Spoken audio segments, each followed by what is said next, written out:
As an urgent question, I rise to ask the Chancellor of the Exchequer to now make a statement on the Bilderberg conference which he attended.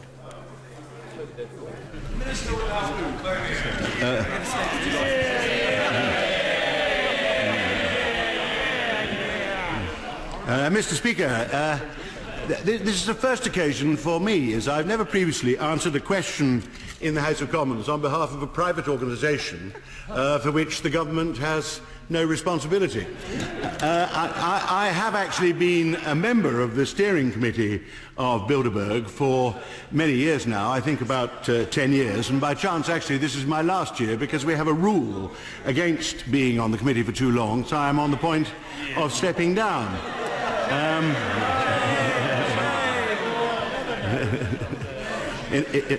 Others are timeless with no rules at all, but this particular role I have now reached the end of my allotted span. The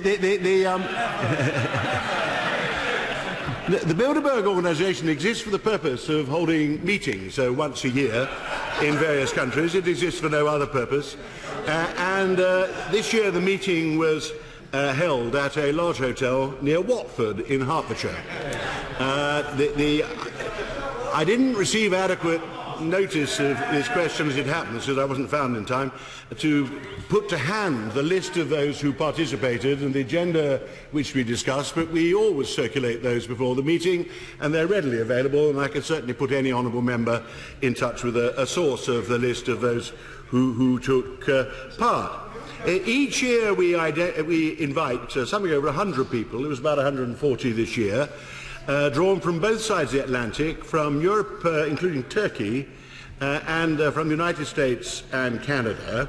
The people who attend are drawn from the worlds of government, politics, academia, defence, journalism. We all attend the people who attend change slightly each year. There's a core of those who regularly attend. Different people come. Well, I'm trying to guess at what on earth people are asking a parliamentary question about this for and what they're interested in. All the people who attend as individuals. We invite people as individuals. Nobody attends representing any particular organisation to which they might belong. And a very interesting 2 or 3 days take place in which we have discussions on matters of public affairs. There's a very wide range of experience, a very wide range of political opinion represented, and I always find it greatly adds to the depth of my understanding of what is being talked about and contemplated in many parts of the States and in Europe as well.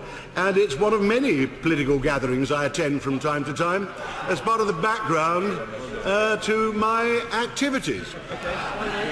And if the Honourable Member for Oldham finds something deeply disturbing in all this, I would only advise that he finds different people to exchange tweets with on his internet.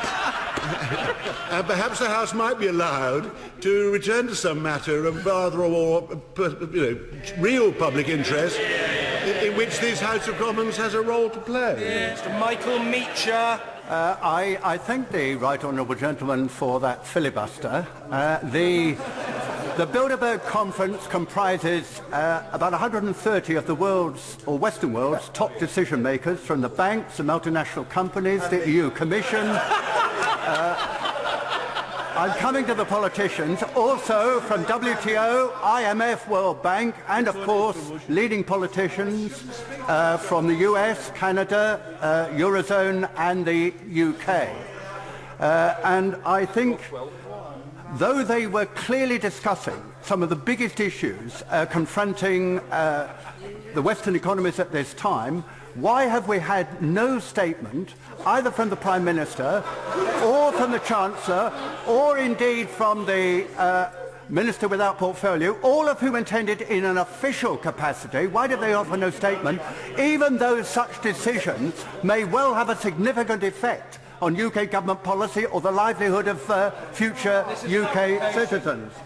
It is said by some, and indeed by the right honourable gentleman, that Bilderberg is a conspiracy. Of course it's not a conspiracy. But at the same time, 130 of the world's top decision makers don't travel thousands of miles simply for a cosy chat. They have come here in order to concert their plans to deal with a particularly awkward stage in Western capitalism, and as such, we, the public, are entitled to ask some questions and to hold them to account. The Prime Minister said in 2010, and I quote his words, "For too long those in power make decisions behind closed doors and denied people the power to hold them to account. This coalition is driving a wrecking ball through that culture, and it's called transparency." And the Chancellor himself announced his commitment in 2010, and I quote again, "to the most radical transparency agenda the country has ever seen." So why is there no transparency about a very crucial meeting that could affect us all? Finally, can he explain how the Prime Minister at the start of last week can announce a crackdown on corruption and lack of transparency amongst lobbyists, and then he and the Chancellor, by the end of the week, are insisting that the largest and most powerful lobbyist group in the Western Hemisphere, an anti-democratic cabal if ever there was one, should operate in conditions of utter blackout and complete secrecy? The Bilderberg meeting does not take any decisions. It doesn't have any resolutions. We couldn't possibly reach decisions because of the range of opinions actually represented there. It is purely a Chatham House rules discussion between the people he describes. And amongst those there, the Shadow Chancellor was there, Peter Mandelson was there, Prime Minister was there, Chancellor of the Exchequer was there.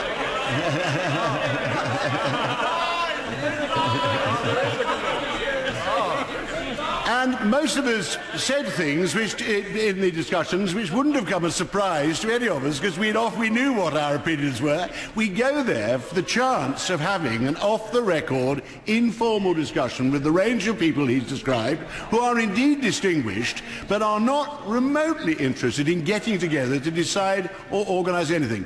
If the honourable member actually would like to have an invitation, that's what really lies behind, then I will take his own distinguished claims on participation in the group carefully into account, though I will, of course, consult the Shadow Chancellor before taking this a step further. But this really, with the greatest respect, is total, utter nonsense.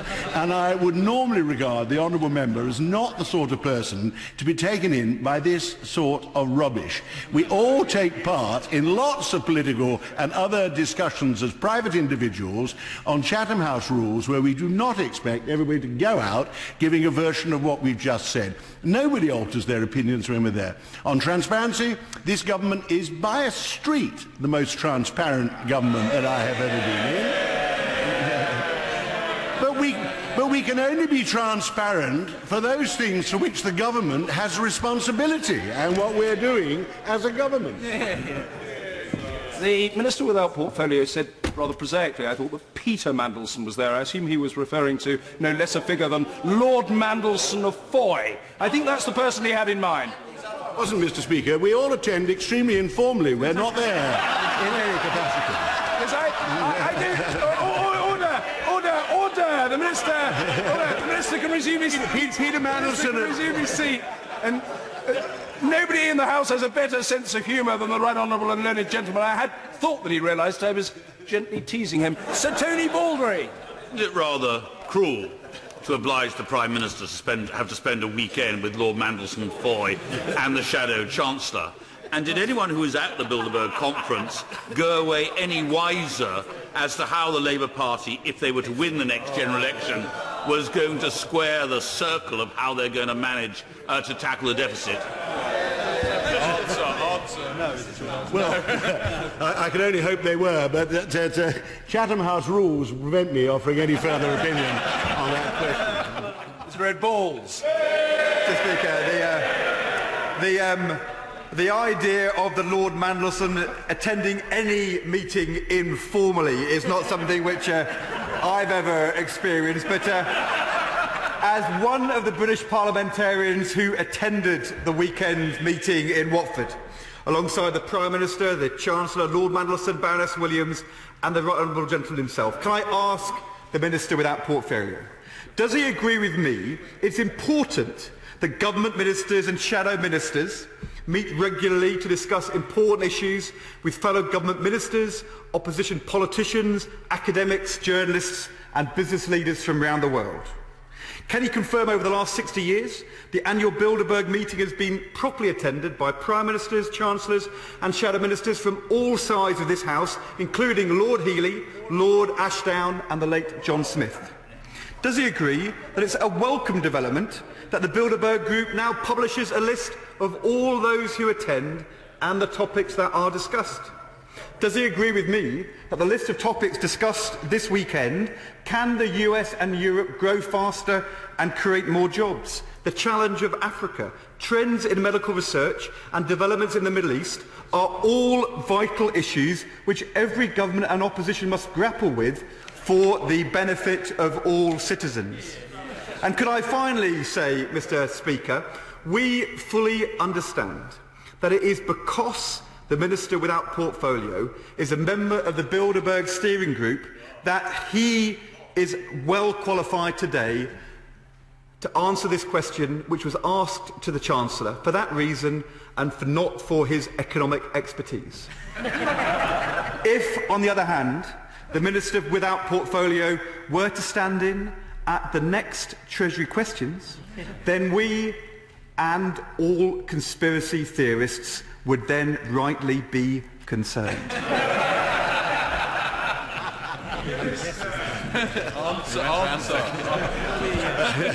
Yes, well, I'm grateful to the right honourable gentleman for perhaps addressing the question more straightforwardly than I did. He's obviously feeling a little defensive. He's making it a little more seriously than perhaps, probably very much more wisely than I did. But everything he said is, of course, entirely right. I have attended the Bilderberg meetings for many years, actually.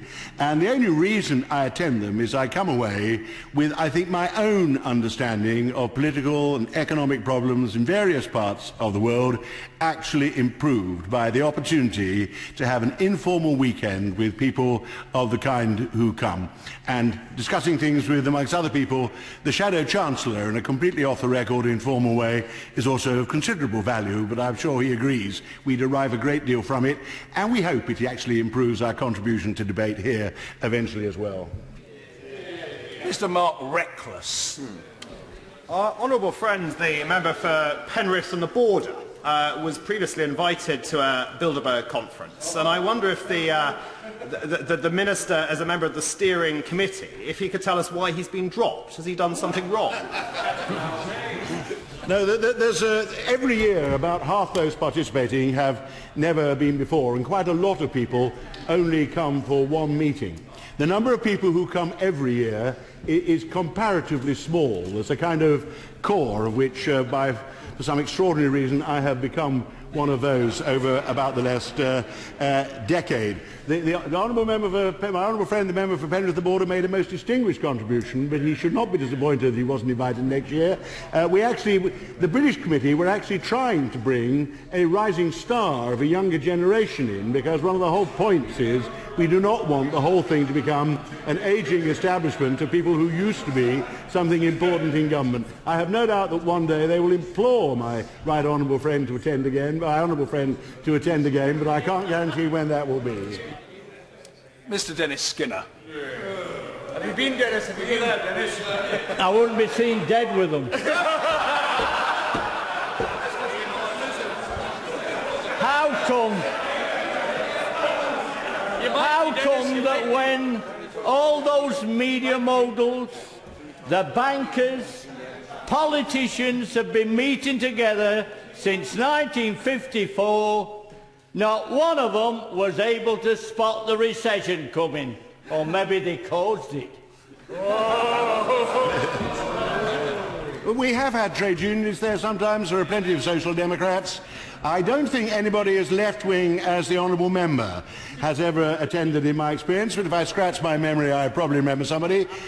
Obviously the honourable member forecast with absolute precision the course of the forthcoming collapse of capitalism in 2007. In that respect, I do agree his foresight was rather better than that of most pundits. We continue to meet in the hope that next time we'll see it coming with slightly more clarity. Mr. John Redwood. As many UKIP voters fear that the Bilderberg Group is a plot to promote more unaccountable European government, could my right honourable friend give them any reassurance or suggestion as to why they may be wrong in that thought? Well, nowadays we get accused of plots to overthrow, to establish a government of the world, to poison the local water courses, to plan an invasion of the United States of America. 10 years ago, I was told I was attending a plot to hand over Britain to Brussels and to subordinators to the United States of Europe.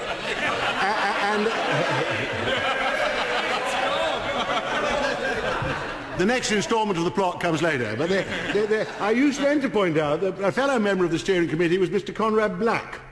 And in private as in public, Mr. Conrad Black was not in favour of handing anything over to Brussels and wasn't in any way furthering this cause. I regret to say that Mr. Black is the only member who ever attended, I recall, who has since had the misfortune to be sentenced to a sentence of imprisonment, whereupon he has withdrawn from the Bilderberg meetings. But I assure my right honourable friend, there is the full range of opinion from left to right, pretty well represented at Bilderberg from across Western Europe. That in itself shows that the idea we're furthering any kind of agenda is absolute nonsense. If I was plotting to do anything, I would not actually assemble that particular group of people because you would never agree on an object. Watson. Can the Minister confirm he declared his trusteeship of the body that funds the conference to his permanent secretary when he was appointed by the Prime Minister? I congratulate the honourable member. I am looking that up because I had forgotten that I am actually a member of a steering committee. When we were hosting at Watford, I discovered I was actually, amongst other things, I'm a trustee of the British steering group, so I am checking with the aid of my constituency secretary whether I ever put that in. I assure the honourable member, I had completely forgotten that it was set up on that basis long before the rules were established. The trustees have never met as trustees. All I actually do is sit as a member of a committee and help to play my part in the organisation of a meeting, and that's all I've ever done. Mr. Edward Lee. We've had a bit of fun today, and indeed, who would want to spend a weekend of irredeemable tediousness with a bunch of establishment toffs discussing the world economics?